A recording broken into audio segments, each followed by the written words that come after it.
All right, we got Nicholas Pinnell. Is Chazz Surratt and Dazz Newsome good fits for Seattle? I think Surratt would be a pretty good fit there, especially at pick number 56. He's been a linebacker that's been going up boards pretty highly. Dazz Newsome, he's not somebody that I would take in round 2 if that's kind of what you're implying here. But if you want to go ahead and get him in round 4, I think it's pretty good value. Let's go to Right On It. Are you right on downloading the Newsbreak app? I hope so. Are the Seahawks going to take a center at pick number 56? So you got Ethan Posick, right, who I thought did an okay job last year. It's a question of if a guy like Creed Humphrey falls, maybe that's the route you go. I don't think Landon Dickerson possibly falls to 56, but if I'm also Seattle, this might sound crazy because, again, they only have 3 picks. Could you potentially trade pick 56, go back and get maybe a later second-round pick and then another third pick? Like, that's what it comes down to. But the top centers in this year's class, Dickerson, who I don't think is there at 56, Humphrey could be there, Quinn Miners would be a solid option, Josh Myers and Kendrick Green, they're probably a little bit more of round 3 type of players. Green might be even around 4. But for Seattle, you got to figure out a way to get your players. But if you want to go round 2, Humphrey's probably the best option. All right, we got Nicholas Pinnell. What position do you think Pierre Desir will play in the Seattle defense? He's going to be an outside cornerback, and he's not going to start, at least I personally don't think he's going to start. But when you look at, I don't know, let's say like a depth chart here, right? Like he'd probably be right behind our cornerback 2 for Seattle. And then when you look at some of the other ways that he lined up on defense, like he's going to play that outside corner role. So right now as it stands, here's the Seahawks cornerback depth chart. I still got Witherspoon, I still got Reed starting. But Desir, to me, is exactly what Seattle looks for. Long, lanky guys. And he's also physical, which is something that I know Seattle wants to be able to bring back. Now, maybe you live in Miami. Maybe you live in Dallas, Texas. Maybe you live in Los Angeles. It doesn't matter the city. All I know is this. No matter what your zip code is, the Newsbreak app can be useful for you. Now, how do you download the Newsbreak app? Go to chatsports.com/newsbreak.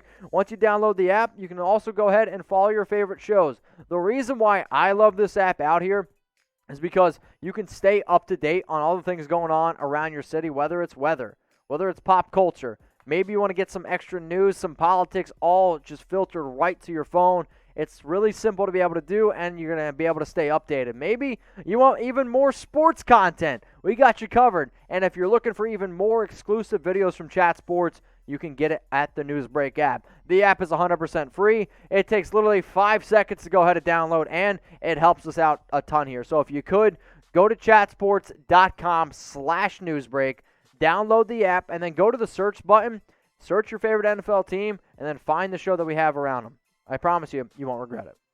Mark Pryor, should Seattle trade Penny, then trade back for more picks in the draft? I mean, what are you going to get for Rashaad Penny? Like, that's the issue. I understand he was a first-round pick. Penny was a player that I would have drafted in round 3. He had unbelievable production coming out of college, but what do you think the Seahawks can get for Penny? A 6th-round pick? If you can, you're like, all right, I'll take a 6th-round pick for Penny. Maybe then you go ahead and do it. But if I'm a team, I don't really want to give up anything for Rashaad Penny. We got Mariners fans. Should the Seahawks draft Rondale Moore? Rondale Moore, wide receiver from Purdue. He's a fun gadget type of receiver. The issue is this, like, I know there's been a lot of people out there saying, how can you replace David Moore? How can Seahawks go out and get another wide receiver 3? I don't think it's Moore, because not that Moore is basically Tyler Lockett, but I think if Moore has a great career, he turns out to be a receiver a lot like a Tyler Lockett. David Moore, on the other hand, is more of a bigger outside receiver. I know I've already said multiple times on the show that Gerald Everett's probably going to be that replacement. But if I'm Seattle, if I'm going to go with any position, I'm probably going to go with center if a good center falls, like a Creed Humphrey potentially. Because no disrespect to Ethan Posick, if you can update your offensive line, I think that's the smartest route here for Seattle. Now, if you guys are looking for the best coverage on YouTube around the NFL Draft, look no further. Hit that big red button underneath the video right now and go ahead and subscribe. If you are already subscribed to the channel, what I want you to do is take the link that you see below, youtube.com/chatsportstv. Send it to some friends. Tell them, hey, these guys go live all the time, and they're going to be live for the entire NFL Draft. And we're actually going to have picks before you see them on television. So go ahead, subscribe. I don't want you to miss it. From Joshua, should Seattle move Darrell Taylor to linebacker to play a Bruce Irvin role? It's an interesting idea. He kind of has the build for it. Here's the problem. If you want him to drop into coverage, he hasn't done a ton of that at Tennessee. He was a pass rusher first and foremost. So I'm open to the idea. It might pay off in the end for Seattle. Given their depth at defensive end, I kind of like the idea. I just don't know if it's for sure going to be a successful move, but I'm at least open to exploring it in training camp and in the offseason and preseason and all that good stuff. Nicholas Pinnell, is Richard Sherman an option for Seattle? Who can replace Aldon Smith if they release him? And which DT is the best option for Seattle? There's a lot there. I'll go quickly on all three of them. Sherman, maybe. Not going to get my hopes up yet, though. Aldon Smith was kind of a flyer to begin with. Maybe they bring back KJ Wright. Maybe that's more in the cards now. And then DT, I know he wasn't great the last time he was there. Does Sheldon Richardson intrigue anybody? Throwing that one out there as a potential fit for Seattle. From T-Man, could you see the Seattle Seahawks drafting cornerback Nahshon Wright in the 7th round? So we're getting deep on some of these names here. It's a great question. I think at some level, and this is very much a cop-out answer, but just bear with me here. Once you get to the 7th round, there's no such thing as a bad pick. Now, Nahshon, I think I might have pronounced that wrong. Nahshon Wright, if I got that wrong earlier. At Oregon State, he definitely fits what they like in terms of size. He's 6'4" and a quarter. That is borderline safety. He's also just 183 pounds. Ran a sub 4.5 40. Has had a very unique path to the NFL as well. In round setting, that's about the right spot for him, and he definitely fits their mold. So to answer your question, Nahshon Wright of Oregon State, yeah, he could be a fit for Seattle. From Nicholas Pinnell, is Javonte Williams a good fit for Seattle? Rate 1 to 5. I think he's a good fit in terms of play style and just talent, but Seattle does not need a back because they have Chris Carson and Rashaad Penny and DJ Dallas and Travis Homer and Alex Collins. Like, they don't need another back. So because of that, I'm going to rate it lower and put it at like a 1.5 out of 5. From Terry Crews, percent chance Seahawks bring back KJ Wright. 20-ish? It's possible, especially in light of the Aldon Smith stuff today, or on Monday, excuse me. If the cost gets low enough, that is how KJ Wright comes back to Seattle. Like, if he drops his price tag a lot, it could happen. It gets difficult, though, because Wright does not want to take less money. So if the money's the same, he'll go back to Seattle and try and cash in again next year. The problem is he wants more money, as he should after his year that he had, than what I think Seattle is willing to give up. So because of that, it's difficult to figure out exactly what ends up happening with KJ Wright.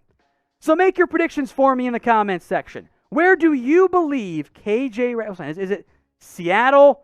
Could the Niners? Could the Jets make a run at him? Let me know what you guys think in the comment section. Where does KJ Wright end up signing? Below, who will be the biggest bust in the draft? I hate this question because I always feel bad doing it. And it's tough to know without knowing where they end up going. I'll mention some guys that I actually like quite a bit, but have real bust potential. I think both Zach Wilson and Trey Lance, bust potential. I think Kadarius Toney has real bust potential. Rondale Moore, if he can't stay healthy. I think some guys who are overhyped. I don't really see it with Gregory Rousseau. Jason Oweh's probably going to go in round 1. Had 0 sacks last year. That's a pretty big concern for me. So I because of that, it's always difficult to know who it's going to be. Those are some names to keep an eye out for. Check back in after the draft. A particular fit might be, at that point, a better, more clear answer. From Mike Dibble. Hey, Tom, what are your favorite 3rd or 4th round prospects? So I will go with guys who I have graded in that range and not guys who I think go in the 3rd or 4th round. Bobby Brown out of Texas A&M. Like him a lot, a one technique. I like Tommy Togiai from Ohio State, too. Let's see. I got, Tommy Tremble, tight end Notre Dame. He's good there. I've got, let's look a 4th round guy. Nah, I don't like those guys. Offensively, there's a bunch of receivers I have there. Tutu Atwell, Nico Collins, Josh Palmer, a sleeper out of Tennessee. There's some good guys to get early on day 3. All right, Vernon Spades, you're next up here on NFL Daily. Best late-round sleeper picks for positions of quarterback, running back, safety, corner, and offensive line. So best late-round sleeper picks.